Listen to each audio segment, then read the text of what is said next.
This sleep story is called Henry the New Neighbor. Many different animals lived in a lush green meadow. There were field mice, hamsters, rabbits, snails, and earthworms. They had all been living peacefully together for many years, sharing the space and resources in the meadow amicably. One summer day, a rabbit saw a stranger approaching the meadow from far away with a small backpack. He immediately notified all of the inhabitants of the meadow, and in no time they had all come out of their burrows and hiding places. "Hello, I'm Henry the Mole," the stranger called out as he approached the waiting animals. "I'm looking for a new home and wondered if there was any space in this area." The other animals looked at each other. They all agreed that growing their community was a good thing. "Welcome, Henry," the rabbit said. "We have plenty of room here. Let me introduce you to the meadow's many inhabitants." They wandered around the large meadow while the rabbit showed Henry everyone's dwellings. "Just choose a free spot," he said. "So far we've never gotten in each other's way." Henry could not believe his luck. He was very happy to have found a new place to sleep so quickly with such friendly neighbors. He spent the first few days furnishing his new underground home. He hadn't brought many things with him, just a few odds and ends, which he now lovingly arranged in his den. The next day, Henry decided to make his home a little bigger. Moles are very good at digging. He diligently dug in all directions. Suddenly, the earth directly in front of him got thin and crumbly. He heard a loud squeak.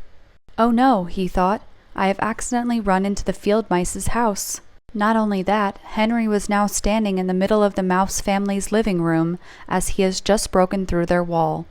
"I'm terribly sorry about this," he said quickly. "I didn't mean to just barge in here. I'll fix the wall right away." Luckily, the field mouse children were home alone and found it very funny that a large, friendly mole was suddenly standing with them in their home. "Couldn't you see our front door?" asked one of the young mice. Henry rubbed his eyes but could only make out the outline of the mice. "To be honest, I can't see very well," Henry replied. The mouse children comforted him and helped him find his way back out of the living room.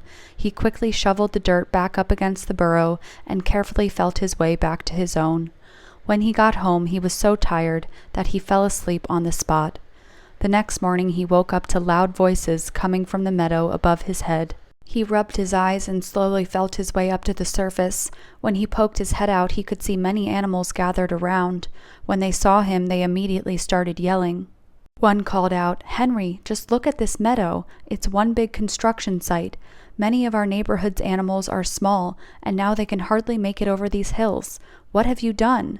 Henry couldn't see very well, but he was terribly uncomfortable because the other animals seemed very angry with him.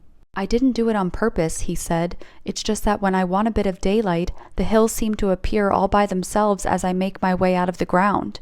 Henry was very sad. Then a young mouse said, "Don't be so hard on Henry. He can't even see the hills." The other animals looked at each other and realized that he hadn't made all of the hills on purpose. Then the mother of the field mice had an idea.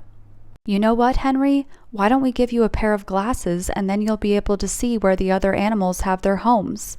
Henry was so relieved. His neighbors were no longer angry with him, and he could discover the world in a whole new way with his new glasses.